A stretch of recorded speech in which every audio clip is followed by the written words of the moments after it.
come by and say hi. Absolutely, absolutely. You bet. In fact, we might be doing another escape room. So if you're We were just talking about that. Did you hear me? I just did one. We went to Dave Cooper and I were in Florida in Houston at a wedding together, and Sunday we had nothing to do early, so we went and did an escape room, and it was just fun. did you get out? Of course, we did. Okay.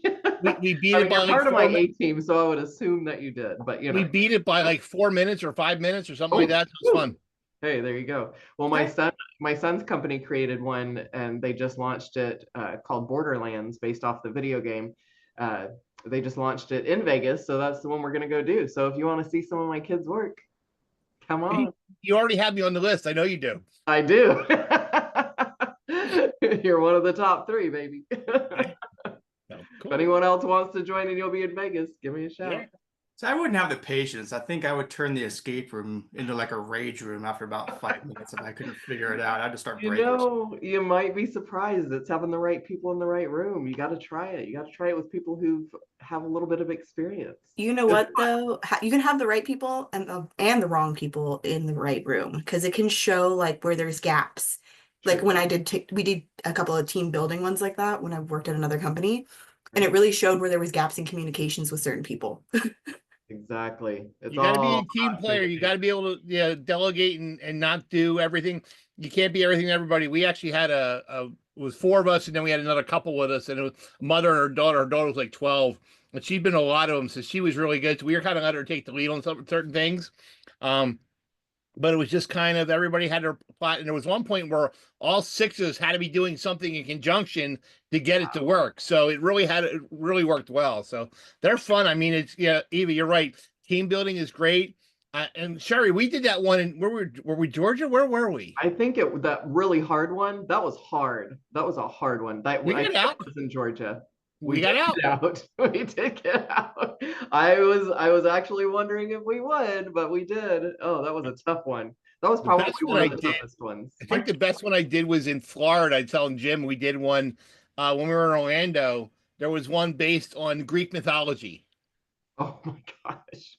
And my kids are all into into those books, and also it was really cool. Actually, the funniest one, we did one here in Gettysburg, and the girl who's monitoring the room came online and said, "Did I leave something open?" Because we were answering so fast, and it because a lot of the clues were Gettysburg history, and I'm a Gettysburg buff, so I knew all the generals, all the players. So we're just rattling off names, and we got out in like 32 minutes. So it was like real cool.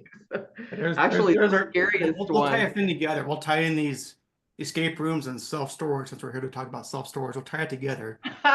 we got our vacant escape room. I was gonna say, we got our vacant units. We need to fill them up. See, we'll lock them in and see if they can get out. Lock people in units, roll them down, lock it up. They gotta.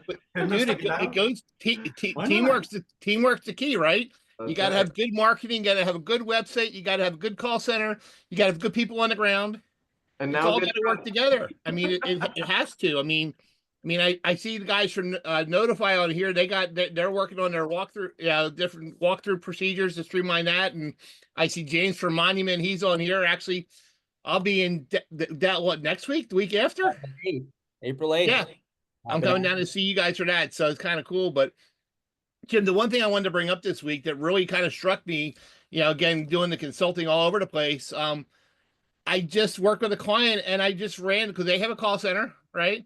And I randomly went on the website and tested their phone numbers to see where they pointed, how they rang, all those things. And that was a question I was going to ask everybody in the room. When was the last time you guys as operators checked your own numbers to make sure they go where they're supposed to go with the rings you're supposed to ring and get answered by the people who are supposed to answer them? Because I found one that had the website had a number that was wrong. So I Googled it and found another number, and that was wrong. Then I used Bing and found another number, and that one was wrong. So their numbers aren't out there. And, Anthony, you're shaking your head because you know as well as I do, if that phone's not ringing, they can't get you, you're out of luck. So, I mean, realistically, as a operational procedure, and Anthony, since you're center square for me, I'm going to pick on you. How often are you guys checking your, as a procedural, checking your phone numbers and your DID numbers, make sure they're pointing where they're supposed to go? It's a weekly task for our call center as well as your staff. So they have a weekly task where they call back the phone numbers, or that's actually a daily task for them to call and make sure our phone numbers are working.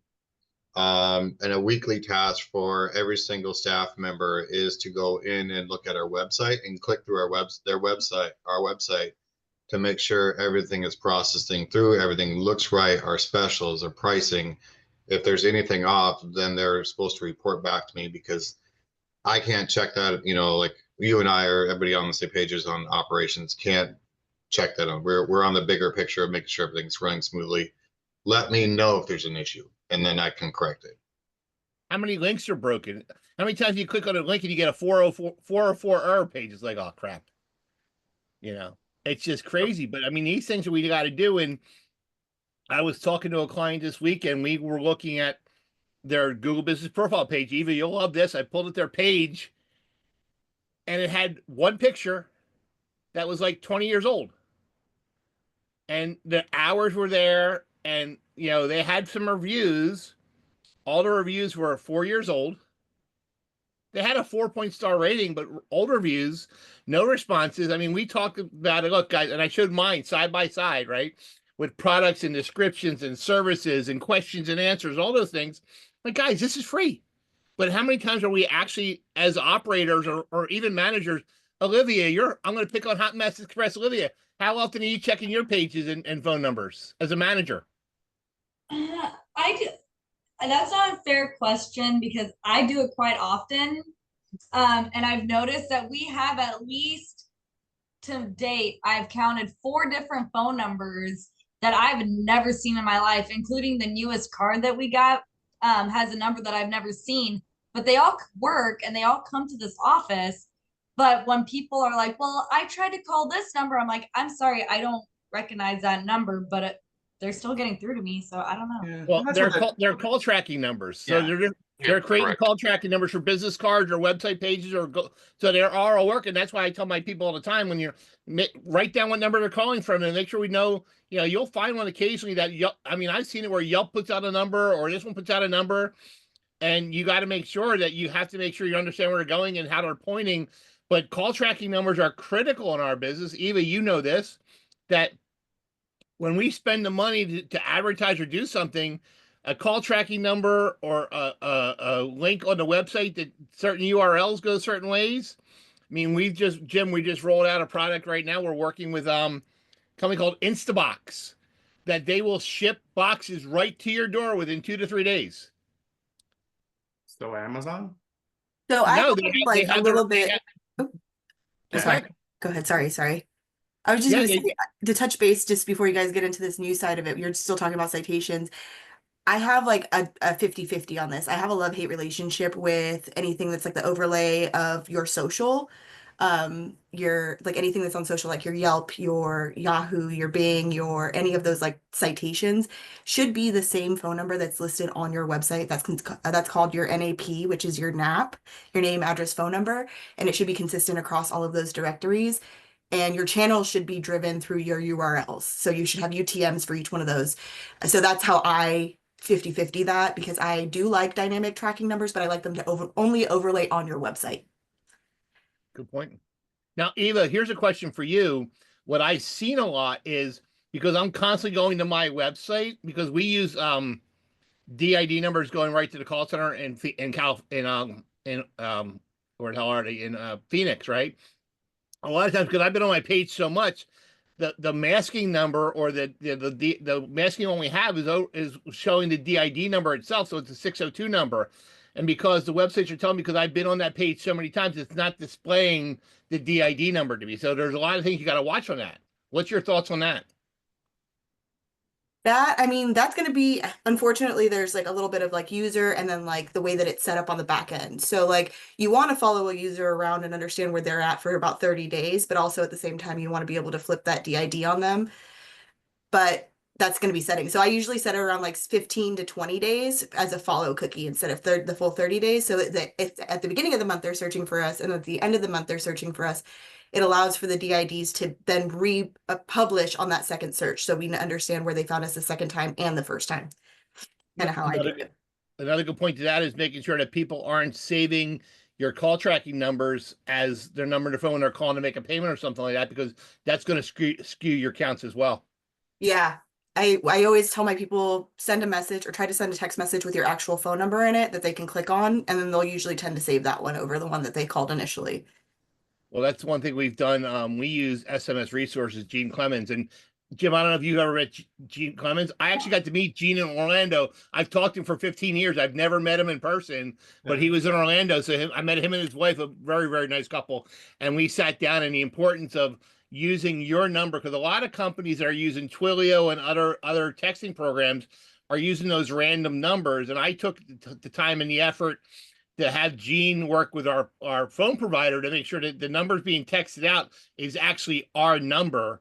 And I know, James, we had that conversation in Orlando about that when you guys are texting through your software, through Monuments 2 software, is it going to be the store number, or are you guys using the Twilio number? And you said, no, we're going to use the store number because it's important. Absolutely. So a lot of people go to around the Twilio because it's cheaper, but Twilio uses random numbers. So when they're texting you, the number on that shows on the customer's phone is not always your number. Right. What did David just say from with pursuing brand standards? Jim, you want to read that question? I just lost it. Yeah, I got it. David, with procedures and brand standard audits in place, how does everyone ensure accountability across all facilities to mitigate operational risk? Well, David, you got to introduce yourself and tell them what you guys do, because they got a really cool product they're working with. Hey, nice to meet everyone. My name is David from Notify. Pleasure to be able to be on here. I actually learned quite a bit from you guys. Thank you, Jim&Jim, and everyone else here. So I work with quite a few self-storage facilities across the board here. And I'm here to learn a bit more about how everyone kind of operates. What we do and what we help with is really manage the brand standard audit, full walkthroughs for facilities. And the key focus is to drive revenue for a lot of these facilities that we work with. I think, Jim, you had a post, I think it was 2 days ago, about how it's not about being the cheapest, but it's about being the best, right? And so I think when it comes down to a lot of the, COOs and director of operations that we work with, really comes down to, well, one, we have a lot of disparate systems, right? And we're not able to track our brand standard audits, whether we passed or failed. What was the last score? Do we mitigate the risk? Is it a recurring issue? And I think it really ties into marketing too, because some of the feedback that I've heard was, yeah, we have marketing in place, we have visibility, but how do we triage and stop, our clients from turning over and leaving our property? That also comes down to like some of that audit process. So I was just curious, I want to throw that out there, kind of get to understand how everyone's kind of managing that today, so I could get a better feel of where everyone's at. Well, David, the one thing you said that really struck with me is you're never going to, we are such a industry, people are moving all the time, so you're never going to stop the move outs completely. You might stop them from moving out early if you have bad service at your property, like your lights aren't working, your gate's always broken, or things like that. People will move because of bad product, but people will move when their time is up. So people always try to figure out how I can stop people from moving out. And Jim, we've talked about this before. When they're ready to move out, you can't stop them. There's nothing going to stop them. You're not going to, hey, keep your uniform on. They're not going to do it. So, but there's 2 points there. When they're ready to move, you're not going to stop them, but you don't want them to leave early because of bad service. No cameras, no lights, no gates, broken door latches, things like that. That will prompt somebody to look for something else. I've seen that. I've been on properties like that. Jim, how many properties have you and I walked in the last 2 years? Couldn't tell you. Can't count. No, exactly. But so I think, but to David's point is having a system in place to track your audits, to make sure you're not, because if you do a walkthrough and you see the same thing every time, you don't react to it, you're just putting blinders on. Like when you walk through a property, I tell people all the time, when I train people on a walkthrough, your head's on a swivel. You're looking at gutters. You're looking at downspouts. Did it rain recently? Is the ground wet? Are the downspouts working? Are your cameras working? We told you before, we switched most of our cameras now out to night out cameras. So when you walk by them, the motion light pops on, so we know the cameras are working. But check the DVRs out. I mean, It's a real good point we came across. When was the last time your managers checked their DVR to make sure they work and they're recording properly? And that just comes down to, again, kind of going back to your question of having the procedure in place on a simple checklist, whether that be a to-do within your actual storage platform or a third-party kind of platform, having that checklist and that accountability. Yeah. Google Doc for checklists and drives, that kind of stuff. But Dave just being Cooper and I consistent with shared it. one. We've shared one a couple times at our conferences that there's a monthly checklist, a quarterly checklist, what you're looking for. I just did a walk. I went to Victoria, Texas last Monday to do lot cuts for the first time. And I'm walking through the climate control building. I'm reaching up, spot checking all the emergency lights, make sure they're coming on. We found 3 that were out, so we called right away. And the girls were like, "What are you doing?" I said, "You got to check the lights." "Well, they're working." "Yeah, they're working now because they got power to them." When they don't have power, are they going to work? So all those things are checklists that you need to do. So having a system like with Notify, or whether it's Rafa with SpareBox, or like Jim said, a Google Doc, however you do it, however you track it, make sure you're not only tracking, but doing something with the results. Pictures and video. I live for that. It speaks volumes, especially if we're doing like your brand standard that you mentioned. That's it. Dude, brand standard of the photos and video of what's actually been going on. So I love for that. Brand standards are great. I mean, we tested it out, and certain pictures we want to get every time we're there. Like prime example, my son is out doing walkthroughs today, and the one property, nothing's working. I'm like, okay. He goes, "There's no, the keypad's dead." I'm like, "Okay, is there power around anywhere?" He goes, "No." So we put a sign on the property. You're not going in because we got no power, because we got no cameras of security. But being aware of what's going on around you is important. Love it. Here, speaking of sun, here I gotta show off for a second. Give me. Where was he playing this week? You know what? He hit the wall when it comes to sports. Really? It's like high school sports. I don't want to practice every single freaking day. I'm done. So he's just doing club stuff, and I support it. I'm never the one like, "You're gonna do." I don't care. It's your life. Do what you want to do with sports. So he didn't even try out for the upcoming year for high school. So I did tell him, "All right, you got time. You need a job." And he's just like, "I don't want to do. You want fries with that?" No, he didn't want to do that. So here, I gotta show this. So we did this. There's a picture of him. Mm-hmm. Took out the drone. I sent an email out to my buddies here in Utah. Got 20 yeses. I'm like, "All right, we're gonna come out to your site, film drone footage, and make you a 30-second Google Business Profile video, put on your website and things like that." All right. So I got to point something out to this picture that most people are not going to put that picture back up for a second, Jim. Sure. So does anybody on here, show hands, know why his downspouts are so high? So they don't get hit. Don't get hit by the gutters. Absolutely. David, how are you, sir? Absolutely. I can always tell when a property's out west or got snow around, because the downspouts are always high because they don't get hit. Yep. Absolutely. Now, the one thing, Jim, I have seen people do is now they're actually painting the bottoms of the downspouts yellow to keep people from walking into them and hitting and actually walking into it. So yeah. Well, whatever.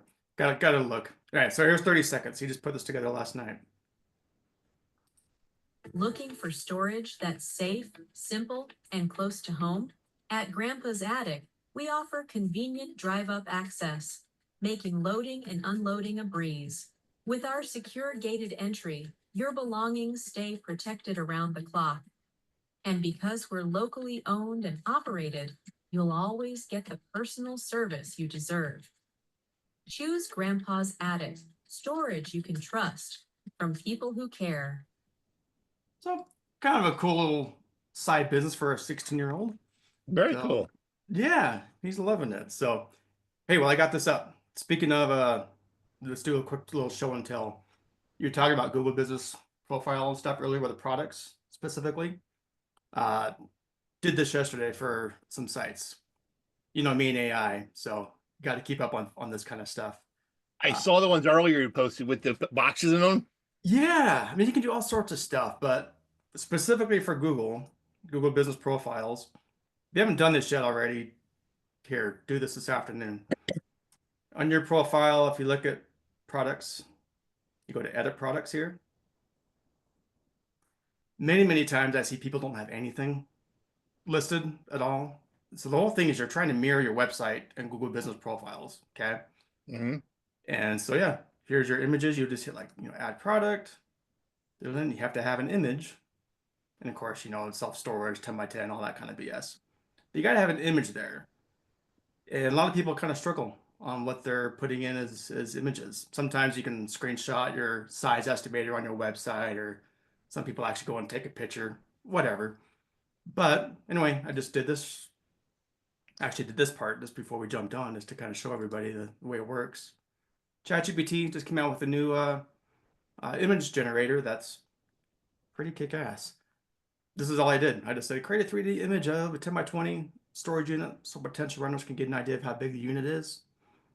Give me a good one for blank, whatever. I just said, cool, give me, write down 10 by 20 on the floor. Did that. I don't know what this door thing is. You can change that later on. I said, cool, add some household items inside. Does that. I just don't know what's up with this wall. So I said, change the wall. Change the wall. There's kind of the final version. Now you have that. You can just keep saying, give me a 5 by 5, give me a 5 by 10, and put those images on your Google Business Profiles. So that's my little show and tell and little tidbit today. I think it's fun. I mean, I had some fun yesterday just doing posts and made a little magazine. There's all my images that I made, different sizes. So it's cool. Go play. Dude, it's fun. I mean, it's crazy, but there's so much out there. And we were talking again in Orlando that, we're such an event-driven business, and you need to be there when people need you to be there, and having everything. And that's why we're now partnering with Instabox, trying to, especially with my remote stores, that you can actually go on there and buy the boxes, and they're like they got apartment packs and 20 boxes, all this, and it's shipped right to your house in 2 to 3 days. They got warehouses. They got 3 warehouses across the country, and for $90, I think you can get 20 boxes, rolls of tape, and it's delivered to your door in 2 days, 1 to 2 days, free shipping. Of course, the shipping is kind of built into the cost of the boxes and all, but for people who are moving, everybody's getting a storage unit is going to need a box somewhere, unless you're putting a car in it. Are you putting it on your website? You sending them texts and emails about that service? We are going to put it on our website. We actually built it into SiteLink, so I actually have a in our here I can show you when we do a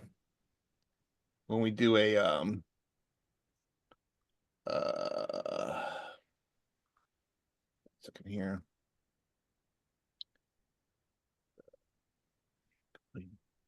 And again, anybody else has questions, comments, whatever, jump on in. We're just BS. Share this. When we send out an email to the person, here's the rental completion link right here. Discounts for, link to rent the unit. Hey, if you pack your things yet, no worry, you can help, free shipping. Click on here, the box is shipped right to your door. We put it right in site and attribute, because each store's got its own link so that we can track what store it's coming from. But it's pretty cool that if I went to, hold on here, let me just show you real quick. You making a bit off the top of it? What's that? You making a little bit? Yeah. Yeah. Oh, they're not. If I can type right, okay. What kind of markup are you getting on your merchandise? I think we're getting 20. I think it's 20. But like here, you can, 20 view apartment pack. You get all this. You get all the boxes, 4 standard, 12 medium, whatever. $99 ships right to your door. So, but the thing I like about it, Jim, for us is there's no, we don't have to stock anything. We don't have to return anything. We send you there and we get a commission. No, that's great. That's what I was saying. About 20% is kind of your commission on it. Yeah. Cool. Yeah. Once you start rolling it out, you have to come back and report to the class after. Yeah, we will. We literally just rolled it out last week. So we're just starting it. I don't know if Larry's on here or not. Or Carmen, I invited him on here, but I don't think him yet. But it's just something Darren Kelly's working with a right move. So, but again, we're trying to when somebody looks need for storage, I mean, I can tell you back in the day when I was still in a store, people would walk in the door, they walk right by. You sell boxes because they're not thinking about anything else. They're thinking about what they need at that point in time. So we can have, especially with my remote stores, send you a link. Why not see if it works? Yeah, find the URL, stick it in chat. Right. I will get it over there. Olivia, hey, you got a question? What's up? This is totally off topic, but We have no topics. It all just flows. Go. So my question is, are we allowed to post security camera footage that's funny online onto social medias as long as it doesn't show like the property names and it's not like connected to us? I would probably say no, just because if you got somebody in there and you didn't get the right to use their likeness, they could come back at you. That's fair. Well, what was it? People do it all the time and they're hilarious. I Was was it- going to say that's well- public property, so you've given your right to your consent Yeah. to be videotaped is taken away Yeah. from public property. So yeah, you could do it. I don't know where you would post it where they wouldn't be able to associate it to you, but yeah, I've seen it done very, very like predominantly in like other like industries, but yeah, as long as it's public space. So like when we used to have a lot of break-ins when I first started here, I decided to start recording them like off of there because it was really funny. Like you could see them like trying to like tiptoe around in the middle of the night. I'm like, who's here to hear you? And then like you see them like push the cameras up, trying to be sneaky, but you see someone else doing it. And like I posted them and the break-in stopped, but then I was like, maybe I should ask because I'm like, maybe I don't know. I just want to be safe. Yeah, it's again. I make a whole series out of I it. would be putting on your own website, be like, "Hey, store here. Look at all the people that broke in." But No, you do like a not- U-Haul blooper channel. Who cares? Yeah, no, it was my own personal TikTok, and I just named it Clarksville's Finest. There's all sorts of weird things. Has anyone ever seen that channel on YouTube of the dude living in the U-Haul for like a year, and it was like a tutorial video of how to live at U-Haul? I Yeah, I saw that one. Isn't that crazy? It was great. I got the water area from the water fountain and they had Yeah. and it had the internet in there and the lock on the door. It's really It's like a that's how-to I video actually for- I shared that video before about the reason why to do thorough walkthroughs, what you're looking for. Because it happens. It happens all the Extension time. cords underneath the door is kind of rule number one. Look for that. Yeah. Doesn't take a rocket scientist to figure that one out. Yeah, when you got an extension cord coming out of the unit going somewhere else, there's something going on. I recorded one back in the Extra Space days. I had my assistant manager play the Benny Him in the background while I was recording it because the movers we had bollards that were placed 4 or 3 feet wide, and it was a round table on a flatbed cart trying to push it through, and they got it stuck between the 2 bollards. So then they pulled the cart out underneath, and the table was going like this. Jeez. Dude, it's I did post that one. Every year that comes up as a Facebook memory, and I laugh so hard. It is like absolutely ridiculous. I'm like, oh, these are the best movers in the world. Speaking I of, when you I was gonna say, I have like a- stories, look at this real quick. I just saw this on ISS this morning. Anyone see this? Freelance director arrested after 3 bodies found in Greenville. He was like storing, like overflow, basically, into a storage unit. That's just hopefully it was Can you a imagine climate how bad controlled that one. smelled? nasty. That No, wouldn't I- have been my first choice for a business-to-business proposition. Yeah. But we do for the clients though, not for the directors. There was a whole awful I'm- story about somebody that had a cremation business and they found over 40 bodies. It was Oh. disgusting. Wasn't I'm that not going to talk about it because it was so gross, but wasn't yeah. that in Florida, Sherry? I don't remember, but I kind of Well, let's remember assume it was being Florida. someplace kind of hot. So yeah, it smelled pretty bad. That's how they found it. God. Needless to say, they're in prison. The husband and wife are in prison. Yeah, I've seen a storage unit like full of empty caskets, and we would always joke like, all right, well, at least we got somebody watching the storage unit at night. or the facility at night.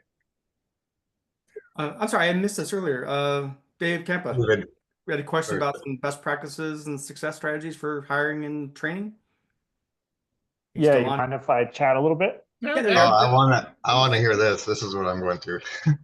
So, yeah, I mean, trying to build our team for a while now, and it's quite the grind. I hired a recruiter 3 months ago who specializes in small business skilled base hiring. She said, we'll definitely find you like an awesome person or two. She sent me zero leads to interview.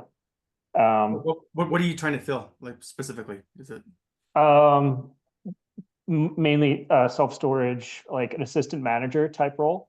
oh, okay. So I've been doing the Indeed grind for quite some time.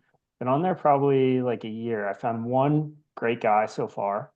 But I could go on and on with the stories with like, I don't want to call it quiet quitting, but just people who you interview them, then you never hear from them again, or that you call them for a phone interview, they don't show up. You send them a background check info, they just never do the background check. Yeah. So, I mean, but sorry, go ahead. I say, is it mainly the assistant part-time managers that you're having issues with? Yes, yeah. Okay. What part of the country, David? I'm in New York. New York? Just about a half hour outside of New York City. I'm sorry. Yeah. That's So- a hard market. With New York, that's been well established on these calls. Yeah. So as far as like pay and benefits for compared to like an average assistant manager around the country, we're paying quite well to try to attract some people. And it's just I don't know, aside from it being a grind and really just like I guess I don't want to say war of attrition, but yeah, just going through and just Oh. working it until you find the right person. Does anybody have any little success tips? Couple more quick questions though before we establish that. Is it like an in-person deal? Is it more remote and they have flexibility in hours? No, it's all on site. Okay. It's all on site. My location, I actually need 2 to 3 people on site at any given time, just for the volume, which is a good and a bad thing, right? Yeah. And like one little tip I picked up from another webinar was actually in my job posting, I put 2 short answer questions. And one of them, which is the most important to me, is type a professionally formatted email and tell me about something you're passionate about in the email. And I either get most people just don't answer it, Yeah. or what's new is they're using ChatGPT. And at first I was like, wow, these are some really in-depth answers. But then you see the same answers typed, formatted the same way over and over again. Emoji. Yeah. Right. So to filter through some of these applications, I use those questions to say, okay, this person's real. And then I go from there. And then sometimes I look at the resumes, and even people have their resumes, it'll say XX years customer service experience, because they take a boilerplate resume and they just copy and paste it over. So David, question for you. You have a lot of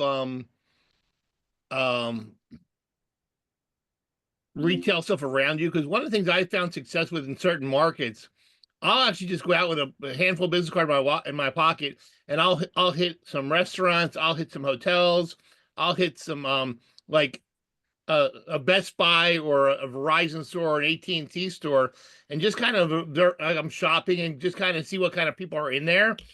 And I can tell you for my instance, I traditionally do not hire anybody with storage background, because it's easier to train somebody new than retrain somebody. But I found when I go out, totally agree with you on that point, by the way. Right. Yeah. I go out and I look for I always have business cards. And actually, Cindy Ashby told me this a long time ago. I had business cards made up and said, what on the back card said, wow, you impressed me. Are you looking for work? Here's my card.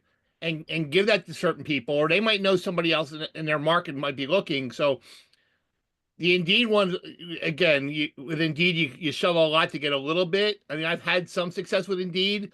I tweaked my ads a little bit with Indeed. I'm posting more for, retail sales environment, stuff like that, sales oriented. But even like hotel staffs, I mean, hotel staff, front desk, and hotel people, they're really good people to work with. So sometimes being out and about in the market, looking who's out there working now, that might want a better opportunity, might be a good shot. Yeah, I tried that. I love I bank with TD Bank, and no matter what branch I go to, the tellers are always great. And even I was at the bank one day and I said, "Hey, how you doing today?" And the teller goes, "Man, I'm just so thankful for this job. I'm so happy. Like it's Friday, the sunny." This guy was just awesome. And every time I meet one of those people, I'm like, "Hey, here's my card. Like, wink, wink. If you know anybody who might be looking for a job, tell them to give me a call." Because I don't want to say it, "Hey, come work for me," in the branch. But I've always thought, okay, those people are obviously they can count, they're responsible with money, they're probably pretty well vetted working for a bank. Background check will clear. But I haven't had success that way thus far. But that's a longer term play. You're trying to fill a position now. Yes. Yeah. With the part-time gig is the hardest one to fill. It just is. I mean, because if they're any good, they already got a full-time job. They're not looking for this part-time few hours a week kind of a thing. So it really, I mean, I do the Indeed thing as well. It's really playing through and weeding through the Indeed flow of everything. I'm happy to send you what I put in, like my ads. You can kind of compare, just see if it helps. Because I try to weed as much of the flakes out in the ad as well before they even apply. Because we all know once they actually do apply, you still get 60% of them never even respond back to you when you do say like, "Hey, let's talk, let's have an interview." Great point popped up here about college kids and veterans. I've had great success with veterans. So what's interesting is the recruiter I hired, their specialty is actually veterans and rehabilitated individuals. Okay. So and they still came up with nothing? Yeah, they came up with nothing. I was shocked. But David, there's an organization or a program with the VA called the VRE program, Veteran Readiness Evaluation Program. I was a part of it actually. And I'll write you on the side, but let me get you in touch with them. I know they have a big faction in New York. Okay, excellent. I'm noting that down now. Appreciate it. Yep. Yeah, actually, cover, I think, for 50% of the salary up to 3 months as well, if they get it to all link up right. Yeah. Covers on both ends. Because I'm going through this right now. Like literally after this call today I have interviews today. Sorry, hold on one second. Come on, phone. I have interviews this afternoon. I did our ad through Indeed. And as soon as I posted the ad, I had an Indeed customer success rep call me and say, "Hey, Anthony, I just saw, is this Anthony?" I'm like, "Yes." He's like, "Well, my name is Justin from Indeed. I'm a customer success rep. I saw that you posted.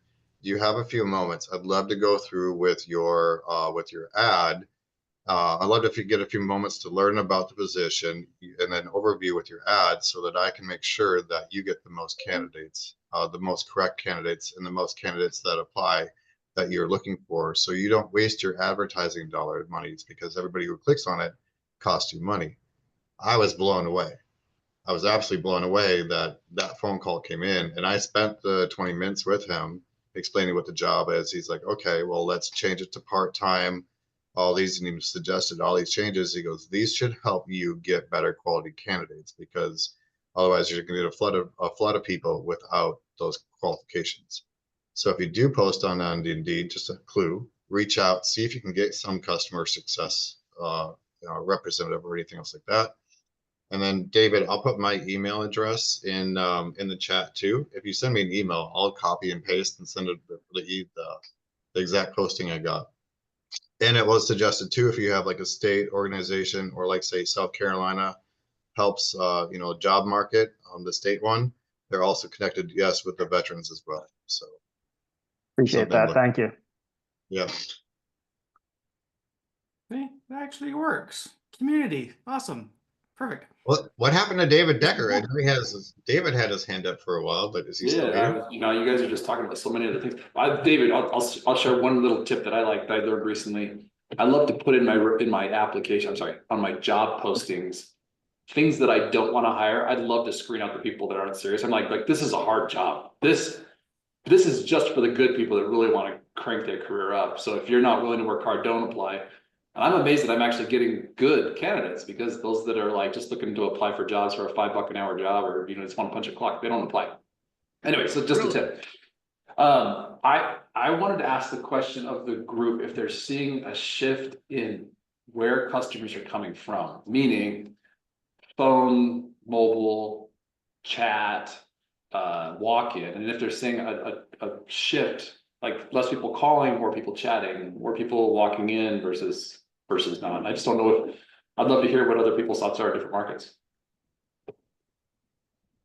Like kind of depends what your operational model is too, because like for fully remote, like I am, it's going to be all that's all websites. We don't get that many people just straight walking in. Anybody else have a?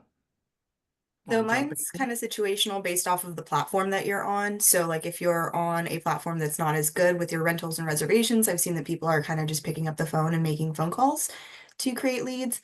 If you have a platform or website that does support a good mobile, you know, a mobile experience while they're doing the rental process, they will do it online. So that is something really big to consider. By a good mobile experience, it's the form fills out automatically with the information that's on their website. It's not a bunch of clicks to get to the end result. Very easily, I can give you guys one example of not a good form fill or support is like storage. The website for storage specifically has a terrible rental experience right now. And I've seen that a lot of those websites are going down on their online presence. David, for us last year, again, most of our stores are remote. We had 2 stores. We have a high walk-in traffic just because of the location where they're at. But we're seeing last year through our working with our website team, Go Local, we had 741 reservations, or about 1,000 between reservation and quotes, and we had over 1,000 phone calls. So 50-50 on that. We have live chat on our website. Nobody uses it. We're actually been talking to Swivel and a couple other products that are doing some of the AI stuff, looking at that. I know, I don't think Frank Serto is on here, but Frank Serto has had some good success with Swivel, with the chatbot on his website, getting some people to go from one to the other. But I still think some of it's generationally based. We have customers that still want to walk in the door. Even the remote stores are calling us, well, we want to come over and see it. And we've developed processes to work through them, give them a gate code, let those things. But we're still seeing a decent phone call inquiry traffic. So I think, like to Eva's point, some of the websites I've seen don't have good call to actions. So they only have a rent now button or a call now button. We have rent, reserve, call, every avenue they want to be. I think I've taken the approach that we're going to try to be there however they want to be there. And I think chat's the next step with us. Jim, are you using Swivel yet? Not yet. Still, I have it at one site playing around with, but not portfolio wide. How is it one store? But because they just integrated with Cubby literally like a couple days ago. So okay.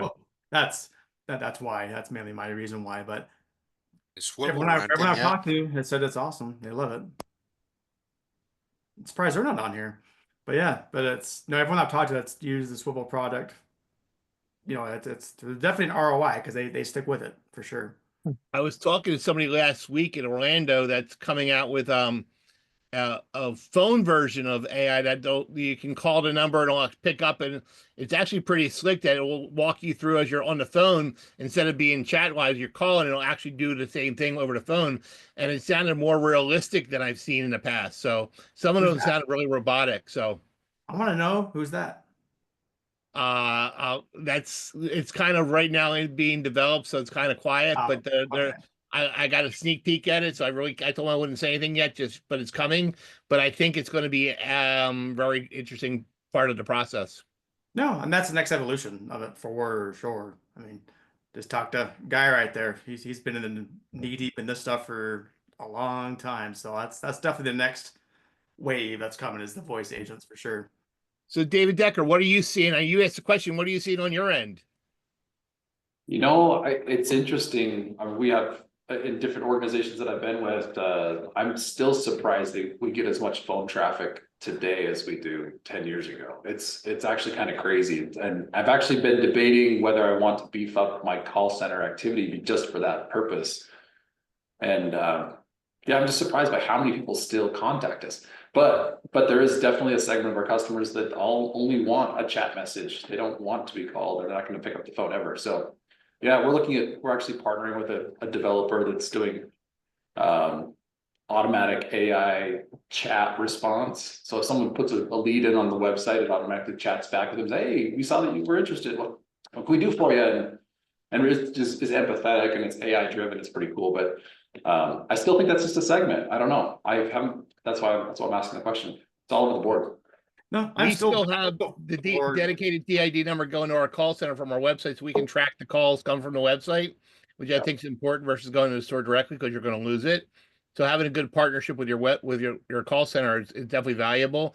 Now, some of the calls are definitely duplicates because we've already had the lead in place and all that stuff. So, but it still gives me trackability for how many calls we're getting from the website. So, I'm still with you, David. I'm still floored how phone centric this storage still is. I mean, it's amazing. I don't know if I would ever personally call. I would do everything online, all that, but I might be the minority here. But I'm still blown away of how many calls are generated per site. It's crazy. I think a big thing that I've been listening to on phone calls right now is the reason why we've seen a big increase in phone calls is it's a discount economy. And so people are asking for better discounts or better pricing, or can you get me this, or can you get me that over the phone? And we all know that a human is usually more available to get those a little bit better of a discount. That's what's showing online. So I think that's where that 50-50 is coming in because there's a lot of people looking for discounts right now. That's a big thing in the market. Has anybody seen college kids starting sooner than they have in the past? We're getting in certain markets, we're seeing college kids now reserving now. And I mean, we've actually just turned off all our specials for the small units because we started to see an influx of college kids already at the end of March. March, April. Yeah, it's getting to be that time. It's crazy. A guy had a question here. Don't skip it here. Question about swivel. Again, anyone else in this group knows about this? Can swivel rent yet? What do you mean? As far as like completing the rental? Yeah, can it rent the unit? I think they can. I think they can walk you back to the rental process on the website. I don't know if they can. It just points you, if you say you want to rent, it just points you to the website. Okay, that's all I need to. It just goes. It's also going to be dependent on the software that they're able to implement on. So if it's a software that has the availability to implement with Swivel's rental process, they can do it. If it's another software, it's not going to be able to. So what do you guys think about that? I think if someone started a chat, they wanted to rent. If they wanted to rent, they would have clicked the rent button. So it seems like a loop. Yeah, but they might have got the answer. They might have had a question before they rented and got answered with a chat that would enable them to feel comfortable doing the rental. Gotcha. So you're saying that Swivel is going to provide information that they just didn't want to call for. Is that what you're saying? Yes. Okay. Possible. Gotcha. We need a better demo on that kind of stuff too. Because I have questions about that as well. I just kind of play with it and test it in certain things, but you see where it's going. I mean, that's where you see it's going to start. Yeah, they're getting there. They're smoothing it out. Yeah. But I think, I mean, there's going to be competitors, and the way AI is getting a little more acceptable, and people can jump in and kind of create their own platforms. There's going to be a flood. I think there's going to be a flood of products. Hopefully they'll be able to make it so they can conduct interviews. You can train an AI voice to do that for sure. Yeah, I'm sure. I wish. I really appreciate everybody. I'm out. I'm going to go do interviews for the next 3 hours. So just have a drink right next to you, and then just take a shot in between. You'll be fine. You'll get through it. But I think back to David Decker's point, we still need to be focusing on all aspects of customer interaction, whether it's phone, in person, email, chat, text, whatever. We got to make sure that we have all our ducks in a row, that when somebody wants to communicate with us, we're going to be able to work with them the way they want. Jim, Yeah, to your point, I'll throw this out there. Real quick, I'll throw this out there. So I worked 15 years at Extra Space, and it was really interesting where we found that if somebody created a web lead, they did not want a phone call. They're a chatter, right? So don't leave a voicemail with someone that leaves a web lead or an inquiry. But now if somebody calls you, they want to be called back. So it's just, you've got to cater to the customer. You really can't be, I'm just online, or I'm just, kiosk only. You really got to cater to the customer. The way you lose a big segment of your customers. Yeah. Has it been that long, David, at Extra Space? Jeez. I remember we had a lunch together when I was doing the auctions for all the Extra Space sites. We sat down, worked that out. I didn't realize it's been that long. Holy crap. Time flies. David, you're right to that point. When we get the rental, the inquiry online, we're sending that email through the software saying, "Hey, thanks for inquiring. We're here to help you out. Here's the link to complete the rental. We'll answer all your questions." And we're still seeing a large percentage of our rentals are being done through that rental completion link, that they don't want to talk to us. They just want that. And, it's crazy. We're texting people back, and, now the one complaint we've had recently is because we're doing so much electronically that they're getting so many messages from. So now we actually shifted our gears, that we sent a text, actually created out this morning, and sent a text. David, thanks for renting for us. Check your email for some important information from us. That way we're not sending you multiple text messages. And then I get an answer from the manager, well, they don't read their emails. Well, you can't have it both ways. We're going to give you what you want. And the ones who are complaining are getting too many messages from us aren't the ones doing what they're supposed to do. So yeah, you got to be, but we have to have the point earlier about training and all that stuff. You have to have the right procedures in place to make sure everybody can communicate with you the right way. So, but having updated the move-in welcome with the gate hours and the gate code and, all these things and the links to the picture and the overheads. One thing we did with all our stores, when you rent, everybody gets an overhead drone footage or picture of the buildings with all the numbers on them. So when you're going there, you actually know where you're going. That solved a lot of our problems. Just curious, would it be, I think I mentioned this before, but again, would it be helpful if I just did like a hour-long workshop just on AI stuff of what's out there, kind of what might be coming down the pipeline, kind of showing, not just talking about it, but kind of demonstrating some stuff? That'd be cool. I'll answer yes.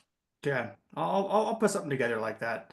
Again, it's coming it's coming faster than you think on a lot of this stuff. So I'll dedicate some time and put some of that together, and I'll reach out to some of these vendors like Swivel and things like that, and not just talk about it, but see a demo of what it's actually like on the customer end and for their operator, but more so from the customer end. Honestly, I want to see what that's like. So I had one last question for the group. With everything coming out, all the stuff coming out here, right now there's so many softwares out there, PMS out there. I've been slowly venting and looking at different software products out there to see who's our best option.